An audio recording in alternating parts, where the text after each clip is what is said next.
All right. Well, thanks everybody for joining, and I appreciate your hard work. Believe it or not, we're like halfway through the semester. Well, yeah, almost halfway. So I don't know if it's gone fast or slow for you, but for me, but you guys are doing all the work. So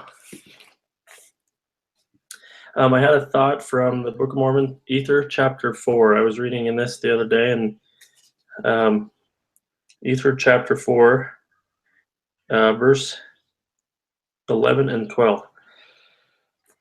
One of the things that I love about the Book of Mormon is that it testifies of itself often.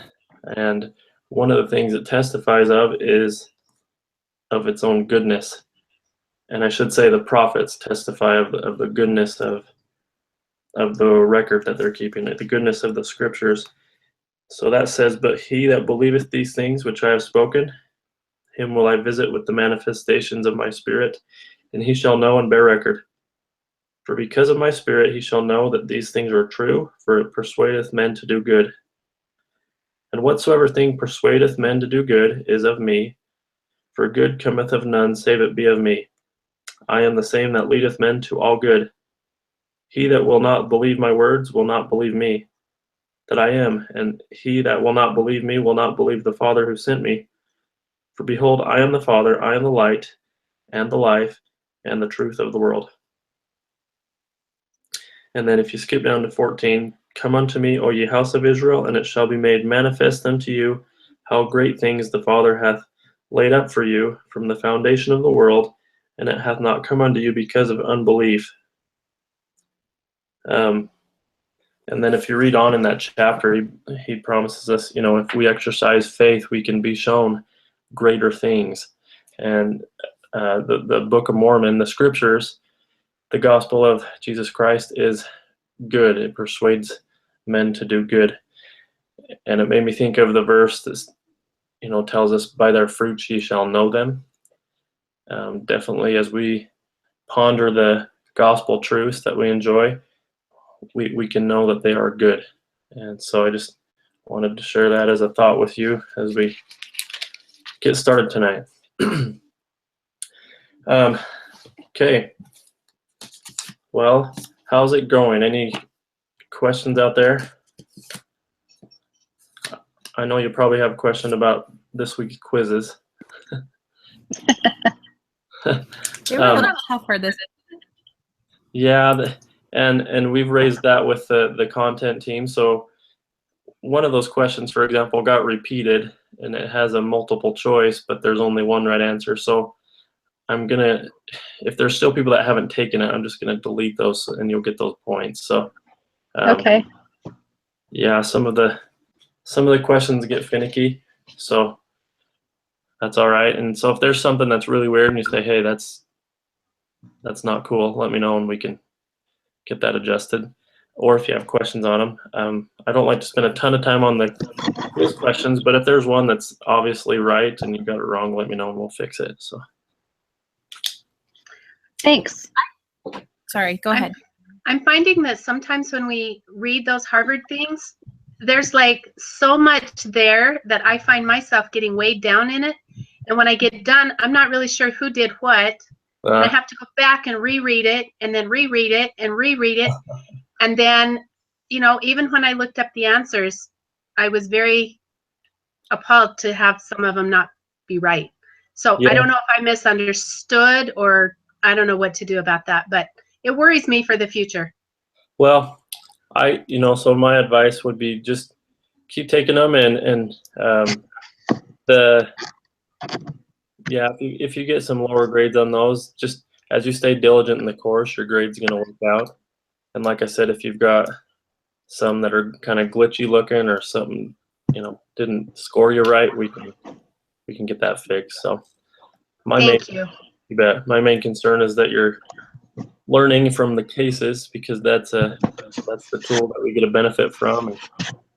And, we do the quizzes because we don't have any exams in this course. We just have the papers. So, but that's feedback. As we get that feedback about the quizzes and the content of the course, I can always pass that along to our content team to make sure that we're getting it taken care of and it's not being so strange. So a quick suggestion maybe. I went to the internet and got a free reader, and I just copy the Harvard paper. I put it in and have it read to me, and they have some for free. So I've been looking for one, and I don't know what works. I can't find one. So I would love if you wouldn't mind posting what you found. That would be great. Sure. Yeah, it's nice because you can sit there and listen and take notes instead of just really reading it. Follow along too. That's how I do my scripture study. I'm both a visual and an audible learner. So yeah, I did not know that. The Harvard papers are I know people subscribe to those. Those are pretty neat opportunity to read some of them. I don't understand it all the time, but they're pretty amazing to learn from. Yeah, it's a really great tool. BYU Idaho has a contract to enable us to get access to those. Yeah, they come straight from the Harvard Business School. So luckily, and I always tell everybody this, luckily they're a shortened version. So if you're at Harvard, the case study is 100 to 150 pages. Oh, gee. We complain about 16. Yeah, so 20 pages or so. That's doable. I'll try to stop complaining. Oh, I do. I do. Not a concern, but I did not know that audio readers. Go ahead. Yeah, they're pretty awesome. I didn't mean to interrupt. Sorry. Oh, you're fine. Yeah, if you want to just post that in our Google community, that would be excellent if you don't mind. Okay. Thanks, Carrie. No, not at all. You're welcome. Cool. All right. So I had a couple questions. The first one that I had kind of came up in our group discussion this week as we were talking about interviewing procedures and how you would find out if somebody was really interested in being there for the long haul, or if they were. It was about the legality of being able to ask certain questions in it when you call on references. Oh yeah. So I was under the impression that when you call on references, you can't ask personal questions like, what did they get fired for? Or why did they leave their job? And things like that. Is that just a company policy, or is that a legal thing? Well, so it's a little bit of both, I would say. And usually it's more geared towards the company that you're calling. So like with my current company, it is policy that we don't provide references. And when people call me as the HR manager, all I give is dates of employment, and that's it. So the reason that a company would want to stay away from giving that information, like a termination reason or any details, is it could come back and bite them if there's some defamation there or something that that former employee finds out about. It could become a legal issue as far as, hey, that's. So people are worried about liability and stuff, or being sued for saying the wrong thing. Yeah, it happens. I'll have to look into that, because for the most part, companies now, they don't really give references. And I mean, you can call. That's why when you put references on an application or a resume, it's usually a person. But if you call the company, a lot of them won't give you any information. So I know. So Lorinda, you would know. So I work here in Pocatello, and the FBI has jobs here in Pocatello, and so every few times a month we've got FBI people at the front door wanting information on employees. And they show me their badge and they want to talk to the old supervisors and they want to interview the employee, and I say, nope, sorry, I can only give you the dates of employment. Wow. So, yeah. So yeah, it's kind of on the past employer side. As far as what the person is asking, you would just want to definitely stay away from, the equal employment law areas, protected classes, family information, stuff like that that's protected. You can ask whatever you want, but the company might not give you any information. So I don't know if that helps. it would be easier to get away with things, wouldn't it? On your application that may or may not be true when you're interviewing. That's makes it harder for the person who's hiring. Oh man, yeah, hiring is a big deal. It's not a cakewalk. So I totally, yeah. That's what I learned this week. It's a lot bigger process than I really understood. Mhm. yeah, there's a lot of moving parts to it, a lot of nuance. Yeah, so I admire our recruiters. They have a hard job. So I have a question. hmm As it relates to both the last two lessons, how, from a hiring perspective, how do you get appropriate diversity without having discrimination? Ah, good question. Okay. Yeah, because we want to, yeah, then you're getting into different races or different genders, different age groups, right? It's a good question. Right. Well, let's turn it to the group first. What do you guys think? I have no idea how to answer that. So does HR keep a running log of like white males, African American women? Do they keep track of how many they have of each as an So, HR group? yeah, a lot of times companies will, especially big companies or definitely like government sector, will keep track of that as far as affirmative action reporting is what it's called. So they're forcing diversity. It's kind of my opinion, but they're forcing diversity, saying, well, how many females versus males, how many of this race versus that, different backgrounds. And so I know, my company, they do report on that. That would make it a little bit easier trying to figure out who not to hire or who to hire, even though that shouldn't be part of it, but it is a part of it, isn't it? It does provide information, and really it's just more to kind of get a snapshot of your demographic and see what it looks like. But yeah, I mean, it does inform you once you pull that survey. It's But like yeah. when we were reading those things where they were looking 3 different areas: the social part, the education part, and the work experience. It's like, how do you balance that to decide who would be the best fit?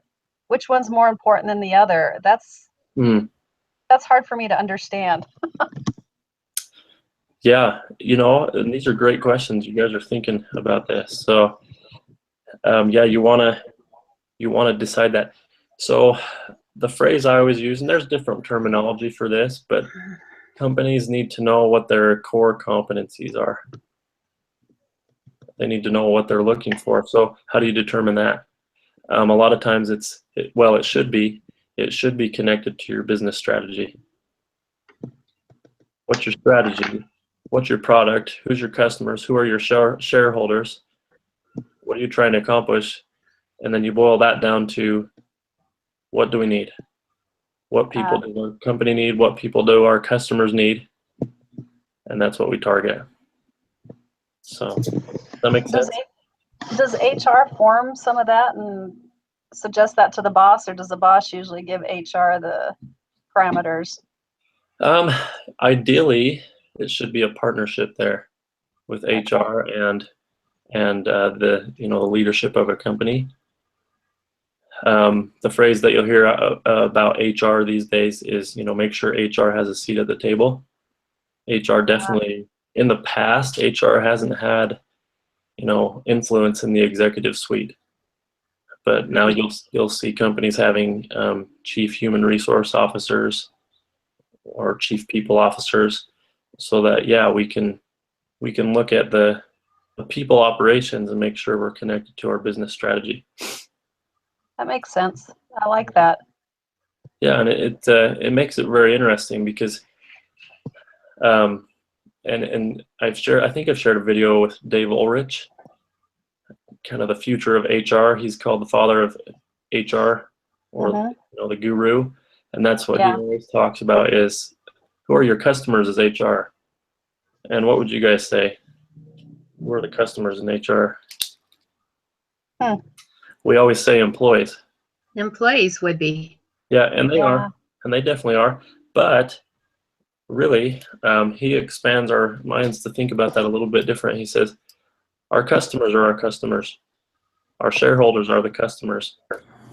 We need to make sure we have the employees that can serve them effectively. Does that make sense? Mhm. So are the employees not part of the customer of HR? Well, according to Dave Ulrich, no. But Okay. yeah, and they are. They're our internal customers. You know, we have to serve our employees and take care of them. But really, HR has the same customers that the employees on the front lines do. HR ideally should be connected with what the business is doing. You know, and business partnership is key to that. So is that the way it happens everywhere? No. Mm-mm. But that's the ideal out there. So yeah, so as far as back to that question of how do we, you know, get that diversity, get that talent profile in there without discriminating, really, we use the legal framework, we use the equal employment laws that we understand to know what to stay away from as far as what we ask and what we inquire about. And other than that, you can, you know, kind of filter the candidates as you need to. But the key is knowing what kind of skills and competencies you're looking for. I have another question. Okay.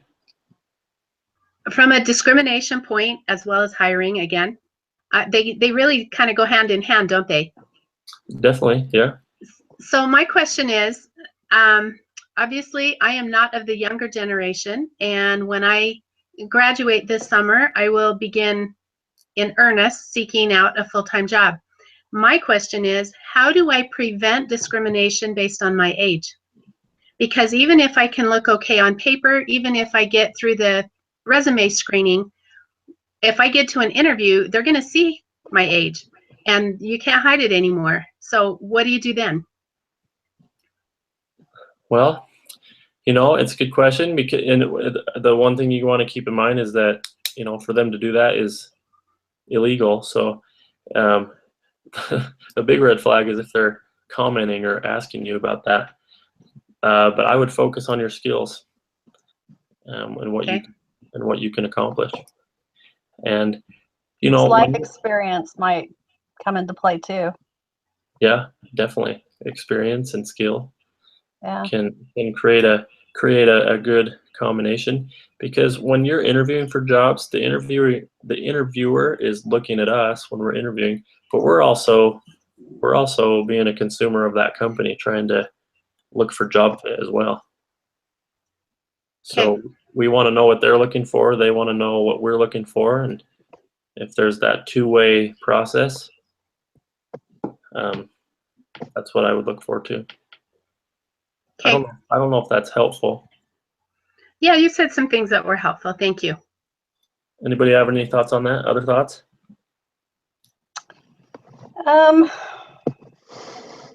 I think it's hard because, you know, I'm older too, and I think, you know, when you go into a company, they want somebody who's going to be around a long time. So if you're only going to be around there for 5 or 10 years, that might make a difference. So I think it's all about presentation. You have to go in there looking better than you've ever looked. You have to go in there with all your skills, and you have to present yourself like you're the best, better than Disney World, I guess. Yeah. Okay. Yeah, and that is definitely what it is. Yourself and kind of sell yourself. And you know, when I'm talking to people at work about that, doing interviews or mock interviews and things like that, I tell them that I'm like, it's awkward, but you've got to show off a little bit. You've got to kind of present, be a salesman of who you are and what you can do. Not a time. And then once you get hired, you have to prove that you're right. Yeah, exactly. It never That's the hard ends. part. It never ends. I know. Yeah. Good questions. What else? I want to know who got the job out of the interviewers, interviewees. From SG Cohen. Yeah. I can't remember if the results are out there on this one or not. I don't think it said who got the job, did it?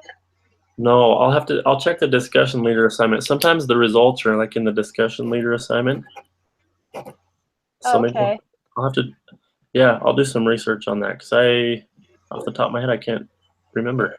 It's not. I want to know too. I'm just curious. Whatever.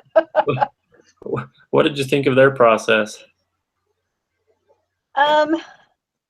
You know, it was so interesting because I wrote down little T charts for each of the interviewees, Mm-hmm. and they all had pros and cons, and it was so hard to decide who was right and who was wrong.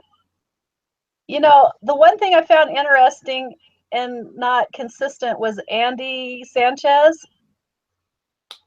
He had a 2.8, but he got into grad school at UCLA. I always thought, you know, to get into grad school, you had to have like a 3 point something. Yeah. So it was kind of, that's the only thing I wondered about. Huh.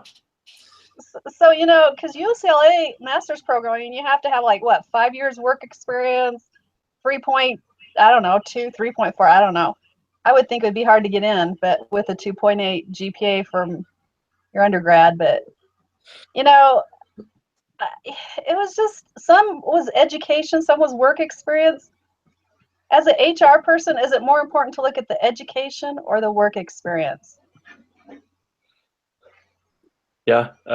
Great question. I think it's case by case. Really? Okay. Yeah. Depending on what you want to do as a company. Like you were saying earlier. Yeah. Same type of concept. I've worked for a few different companies. Like, some companies don't focus on the academic side. They just look at the experience. I worked for another company that they did a lot of hiring of new college graduates because it just kind of fit their profile. It would give the graduates opportunities to develop their skills, but they didn't have to. They were, how should I put it? They were cheaper. You didn't have to pay them as much. So, college grads, you can pay less. I mean, it's a fact. So yeah. You know, it was So, interesting because Natalia, is it Natalia, the one with the financial background yeah. in the case study? I was thinking she would be amazing employee, but then I thought, she wouldn't I wouldn't want to work next to somebody who's kind of stilted, not very warm or friendly. I would think if she was in a faraway cubicle, she'd be great to work with, but you know, I want somebody warm and friendly next to me, not kind of stilted. So it was kind of interesting. I there wasn't the perfect employee to hire. Yeah. Oh man, not at all. And go ahead. And we totally needed more information. I agree. That's what I was just going to say. Yep. I was going to ask a question related to that. They had kind of that mix and mingle format. Is that enough? I don't think so. Yeah. If it was enough, I don't feel like there was enough details listed in the case study to know if it was enough. Right. So what good did that format accomplish? What did it do well for them, do you think? I think it was mostly set up for the hiring team. It was for their convenience. It was out of, business hours, and it was really just kind of for their convenience. For the interviewees, I felt like it was stressful. It would have been awkward. Some of it might have been fine, but it felt like, I know I am different in a group of strangers than I am talking to somebody by myself. And I think that I'm probably not the only one. Yeah, that's a good point. I totally agree. There have been times when I've had to sit in a group interview scenario and I felt almost like you had to, you know, there's 10 or 15 of you in a room, and I felt like I had to force myself to be more outgoing than I normally am. And I feel like I'm a pretty outgoing person anyway. But I felt like I had to I had to make an impression, and I had to make them notice, and it was super stressful. I kind of like the Super Saturdays. Okay, good. Why so? Well, from an employer point of view, I don't have to fly somebody in for 2 or 3 interviews with the expense of maybe not hiring them. Yep. But I can go there and I can interview, and I want somebody who's quick on their feet. You know, I want somebody who I can see how they do under pressure, because if it's a high moving company, you know, and they don't perform well under pressure, that's going to be an indication to me that they're not going to perform the way I want them to. And I don't know. And plus, from the interviewee's point of view, I think the more interviews you get, which those Super Saturdays are set up like that, with lots of companies sometimes at the colleges, then the more experience you have with interviews, so that you do better eventually through all the experiences that you have. So I don't know. Maybe I'm wrong. No, I think no, and that's it does accomplish something. So, you know, we've kind of raised the point of, hey, I don't know if it was enough information, but it does identify some things. One of the things when you're recruiting, you're looking for cultural fit and the skill and experience fit, right? So How can you determine a cultural fit if you're looking at a group of strangers versus, you know, figuring out how they would fit with your people? yeah, it's a good question. Watching their interactions and how they kind of on their feet responses, kind of what Carrie was mentioning. That was one thought I had as well. What do you guys think? I guess that was the cocktail hour, right? That was the little social part they had. Mm-hmm. I think if I really liked an employee and I was worried about the social part, I'd invite them to lunch with a few employees and see how well they do socializing with the group. Yeah. You know, kind of, is that an informal? I don't know if you call it informal interview, or I don't know what you would call it, but. Yeah, definitely. Yeah, no, it's a common form where you, getting in front of a few people and the interaction, a lunch. Yeah. You know.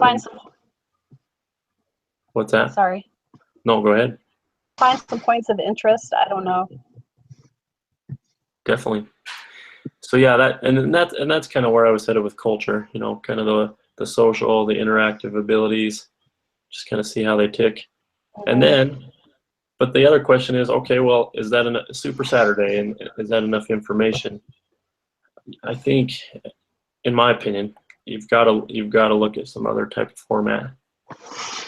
So I guess if it's for a high job, how many interviews do you typically do for an employee? Is it 2 or 3? Yeah, it's in my experience, it's there's multiple layers to it. So my previous company, man, we would bring candidates on site for a whole day, and they would meet with, 5 or 6 different people. But first there would be a phone screen, then there would be an initial interview on the phone, and they would come out and meet with us, and then there would be follow-up on top of that. At my current company, when we hired for like senior management positions or our site director position, there was at least 3 levels of interviews there, 3 rounds. So maybe this Super Saturday could be like 1, and then another interview could be bring them back to the company for the day. Yeah, that could work. One thing I didn't like on the Super Saturday, in the case study, it talks about that they were making decisions at the end of all this, and it commented that they were exhausted. Mm. And then, of course, they were worried about the snowstorm, and one of them's worried about their anniversary. And I thought, that sounds like a really crummy time to be making a significant decision. Yes, good point. What happens when we get in a hurry and we're tired and we don't feel good? We don't make our best choices. Right? Yeah, we don't. Any of you been in that scenario? I think we all have. Yeah. I would kind of like to hope that the HR team is professional enough that they wouldn't let their emotions get involved, but I suspect, your physical well-being does affect your decisions. So They're still human. yeah, It's true. I don't know. Sorry. I was just going to say, I had a mentor one time, say that more information leads to better decisions. So sometimes you got to get time to get the information that you need and give pause there too. I like when they, not only the boss interviews, but sometimes they have an employee that they would work with sit in on the interviews as well. Because they might have insight of what if that person could accomplish some of the same tasks that they'd do currently. I don't know. That doesn't happen as often, but it's kind of nice when they do that. Yeah, I agree. And that's the nice thing about this is you can be creative. You've got a lot of options as far as how you set up your process. It all points to the end result of what kind of talent you're wanting to attract and what your talent philosophy is. What did you think about the hiring and good times guide, good times and bad guide? Any of those points surprise you?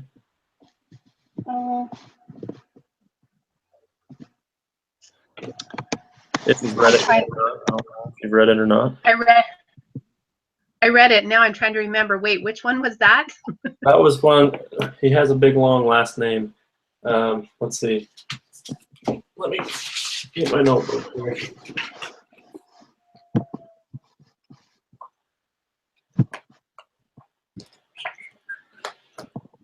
Just a moment. Didn't have it open yet. Yeah, The Definitive Guide to Recruiting in Good Times and Bad by Claudio Fernandez Arraoz.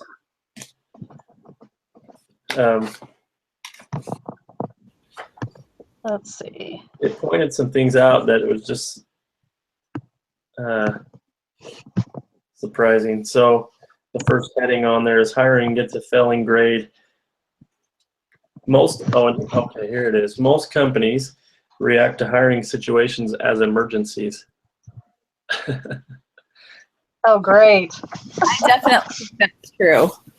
You think that's true? Have you experienced that, Kim? Yeah, well, I've experienced it being in an office where we don't keep, when somebody quits and it's a big scramble and you settle a lot for good enough instead of the perfect fit or a good fit. Yes. Yep. So that's like kind of their own personal preferences, it sounds like, is what you're saying. Yeah. That's interesting. Yeah. Yeah. They say, oh, I've got a gut feeling about this guy. Like, oh, great. Great. So yeah, assessment tools. We as human beings have problems with assessment. Let's see. So actually, the author of this case, he wrote a book, and he had a funny statement in there. He's talking about a group of engineers, and he says, what did he say? 70% of all engineers say that they're above average. It's like, those numbers don't work out at all. I was gonna say. But so he was poking fun. He was poking fun. He says we tend to, our assessment on our own judgment is sometimes skewed. And so having good assessment tools in place, different checks and balances in our process, can help us make good people decisions. So trying to decide what the company's going to need ahead of time before you need it, I guess. Yeah. That's what you're saying. That makes sense. Yes, exactly. You have to plan that. And you'll hear the phrase succession planning. Yeah. A company's got to be aware of that too. It's like, okay, well, we've got a, I don't know, example. We've got a senior director now. Who's the next one? What's the plan? He's going to retire. I didn't even think of that as being part of the HR. It never even occurred to me. Yeah, succession planning is a big deal. Yeah, who's the next one? Who's our leadership pipeline to, keep that going? So is that so you can groom people to be the right fit for the company? And that's part of the development. So, and recruiting is just the very beginning. You get your talent attracted and you deploy them into the business. You've got to integrate them. If you read in that case, it talks about the plug and play mentality. It's not just plug it in and go. You've got to integrate them into the business and, make sure that they're on a development plan. The first 90 days is crucial, that type of thing. So all these moving parts. So yeah, it's interesting. You think about that, and I was thinking about that this morning. I was thinking about succession planning and thinking about President Monson, from a church point of view. President Monson's high up there in age, and he's at home now, not going to meetings. Think about the Lord's succession plan for his leaders. It's all there. It makes it real easy. Yeah. So he's got it set up so that there's no question of who's next. That's pretty amazing if you think about it, how the Lord calls the apostles when they do, and who has seniority. And oh man, yeah. If you think about how detailed it is, it's amazing how it works. Yeah, it really is. And so, thinking about, on a spiritual plane, what the Lord's talent philosophy is. Shared that on my slide. Our purpose is to be available, and the Lord makes us capable. So. It's like that guy said, anticipating the need. He knows. Yes, and so I can see the correlation now. That's cool. Yeah, it's pretty fascinating, and we see that wherever we work. We see that in a small office setting or in a huge corporation, and everything in between. We've got it's a living machine, our talent. So got to take care of it. So I have one HR question. Okay. So you go through the recruiting process. You find the person you want to hire. How do you close the deal with that person? I mean, what do you do personally to make that happen? Well, that's a good question. So let's see. What do you mean by close the deal? Like? Well, okay. So is it money that always closes the deal when how do you make that employee sign on to your company? What's the skill there? I guess that's something I don't understand. Is it always the benefits, or is it the people? Yeah, you know what? I think that's person by person. Really? Okay. In my opinion. And then you read about, if you get on LinkedIn or Twitter and get on these HR feeds, you see a ton about the generations. Right now, the big thing is the millennials. How do we attract the millennials? And then Generation Z is starting to come up the line. The millennials are replacing the baby boomer generation. And so we're starting to see differences in how they respond to work and what they look for. So I think it can be different. Yeah, money can be part of that. Benefits, development. Knowing that there's going to be a career path. Nobody wants to be pigeonholed in one position for a long time. So tell them there's an opportunity to advance. I like that. I didn't think of that. Yeah, a good employee, and most of us naturally, we want to grow. We want to develop, and so that's a factor for a lot of people. And I think it's about telling them and showing them. They're going to come on site to your company, and they're going to see the culture, and they're going to meet with the leadership, and you've got to show them that how you operate. So does HR usually call the person and tell them they have the job, or does the boss do that, or? I've seen different things on that. So, usually it's the hiring manager. I've been with a company where the hiring manager kind of makes the decision and HR makes the offer. A lot of times it is HR. In my current role, we have a compensation team that kind of determines the compensation part of the offer. The benefits are what they are, and then we have a talent acquisition group that would make the actual offer. And then the hiring manager would be the one to kind of do the onboarding and welcome them in and make sure they're integrated and properly onboarded so that they can start on the right foot. So, Interesting. That's cool. Thanks for sharing that. you bet. I had one job, Carrie, that it was for an elementary school. And when I went and, interviewed with the principal, and that was a spontaneous thing that I, what's the word? When I tried to do that myself, I tried to create that. I can't remember the word that I'm looking for. But when I did that, apparently that was impressive to her. And when I got done, apparently she called the people in the district office, and within 1 hour, she called me back and made a verbal offer over the phone saying that she'd like me to come in and, seal it, basically. But she called me within an hour. I was pretty shocked. Oh, nice. That's pretty cool. That was the principal of the school is who did that. Wow. But, Yeah.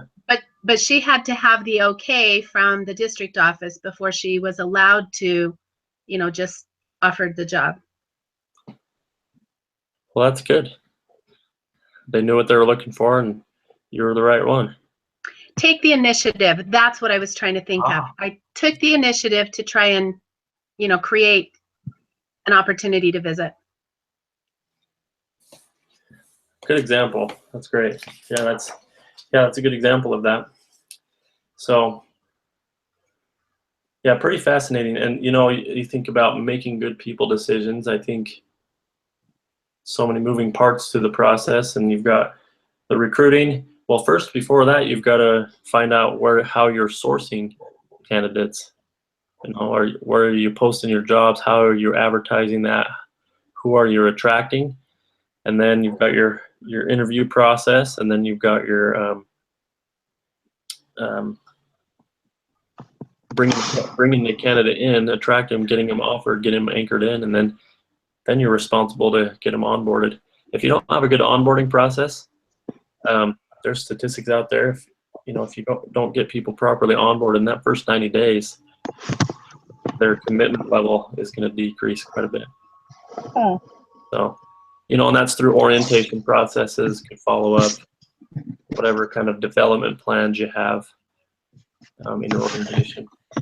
It's kind of interesting how they're doing all those digital applications now online, and they get probably thousands of applications that way. I imagine they would have to have some kind of a program to weed through those. Yeah, pretty amazing. Yeah, hundreds of candidates for job posts. You really do have to network. You really do have to know somebody nowadays to get past that. Oh yeah, it's helpful.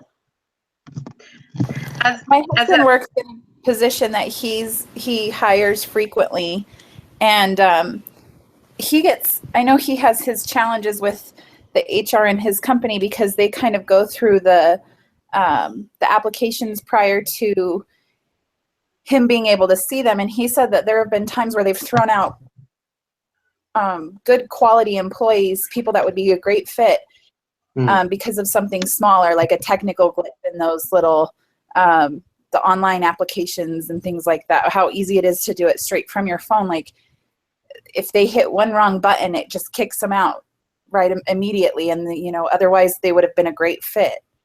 And he feels super frustrated in that.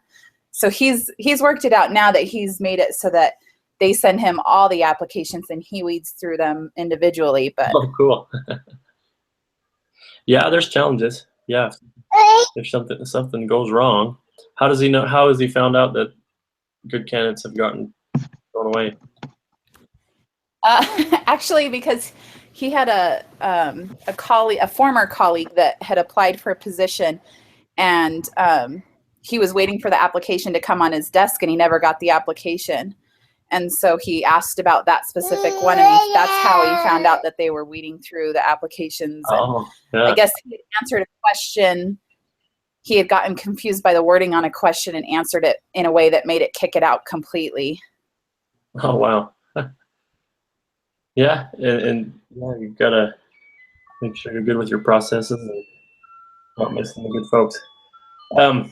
As a potential employee, I went through one of those last fall, and I found it terribly frustrating because there's no wiggle room for explanation for anything, and it was terribly frustrating. It was like everything had to be black and white, and it was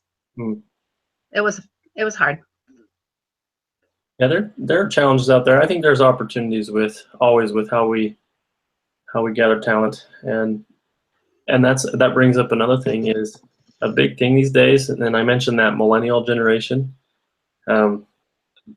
candidate experience. You know, what kind of experience is it for the candidate to apply for a job at your place? You know, if you have a process where you can apply with clicking a button on LinkedIn, but then you have to fill out this whole form anyway, that's annoying. So you've got to be mindful of the experience you're creating by the tools you're using to get the applicant's information. My favorite are the ones that says easy apply with LinkedIn, and you click the button to apply.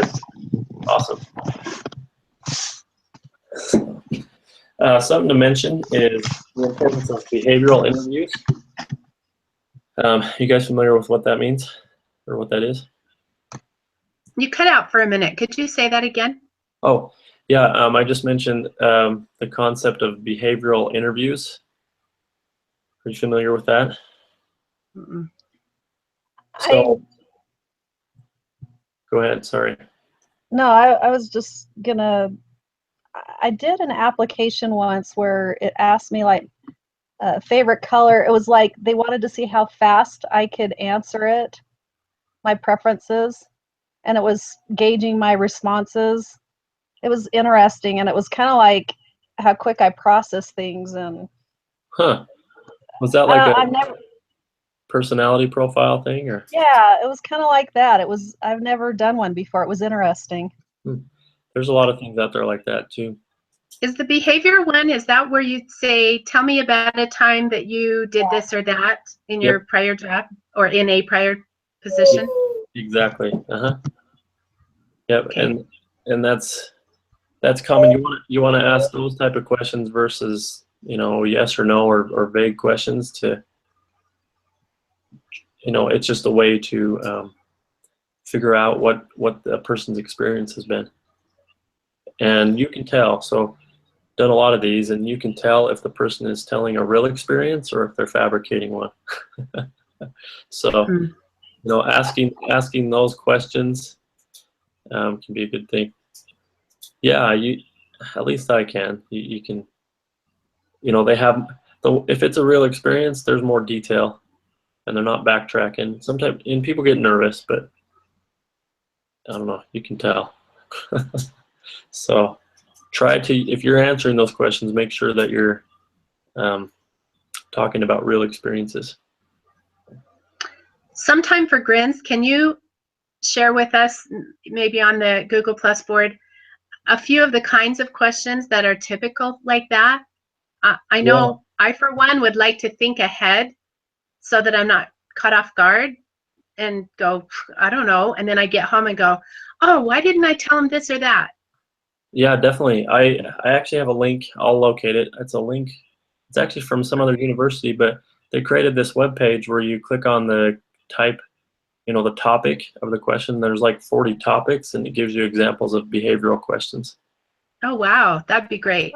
Thank you. Cool. Yeah, I look at that, if you're interviewing, and I look at that before I go into an interview, because if you have some examples logged away in your mind, you'll have something there in the bank when you're nervous, and versus having a blank mind and you're trying to come up with something. So something that I do, and maybe this is a little OCD, but before I go in for interviews, I always write down, okay, the job, I read the job description, I research the company, and I decide the qualities that they want, and I try to figure out as many questions as I can, and I write them down, and I go through and see how I would answer them. Oh, good idea. you know, Yeah. just kind of prepare me personally when I go into interview, because I think if you do that, then you're a little bit more prepared. Just think, what does he want me to show in the interview? What kind of skills? So That's a great way to do it. And then that brings in a plug for always ask a few questions in your interview. You know, if they say any questions, you better have one or two. So research the company and ask good questions, because as an interviewer, that shows, hey, yeah, they're interested. They're thinking about this. I like what they're asking. So I did that once in an interview a couple of years ago, actually, where at the end of the interview, and they said, do you have any questions for me? And I said, actually, I do have a couple. One of them was, I said, so tell me what you like best about working with this company. good And one. she was kind of caught off guard for a minute, but then she answered, but she seemed pretty surprised that I had a question for her like that. Yeah, awesome. That's good. Yeah, if you can stump the interviewer, that's always fun. In a good way, right? In a good way. Don't stump them too much. You'll make them mad. yeah, might be bad. Well, great discussion. Any other questions?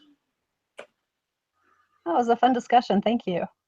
Yeah, it's fascinating. And when you think about people decisions, just thinking about those core competencies and thinking about the strategy of the business, customers, and who you're serving. If you can get the right center on that, then you're gonna get the right people on the bus. Good to great terminology there. Get the right people on the bus on the right seat, and I like that. you can accomplish that. You're gonna do well. The cost of a wrong hire is very costly, as far as money and time and training goes. So. And by the way, for those who might not have read that book yet, it is on YouTube. You can listen to it while you're doing dishes or other things. So it's kind of cool, because I've had it for 2 different classes already. So I found it on YouTube. Awesome. I will post the link also of the book by the author of this case. It's a good book. It's called Making Great People Decisions. That'd be good. Okay, I'll share that on there. Well, I appreciate it. Thankful for your participation, and I'm still working on Doohickeys papers. This week has been turned into a crazy week, so I'll have them graded. I bet it's Glad harder it's not me. How that has. It's got to be harder than our 20-page case study. I like them. Yeah, each one has different ideas, great ideas. I appreciate reading those. They're fun. That's a lot of pages to read. I'm so sorry. It can be, but that's all right. That's all right. What I'm here for. Use the free reader. I'll download it, and you can just copy and paste it in there for you. Yeah, no, please. That'd be awesome. Well, I'm looking forward to that, Carrie. I will do it. Sounds terrific. All right. Perfect. Thanks, guys. Well, thank Good you all. night. All right, Good you guys night. too. Thank you. Take care. Bye-bye. Bye.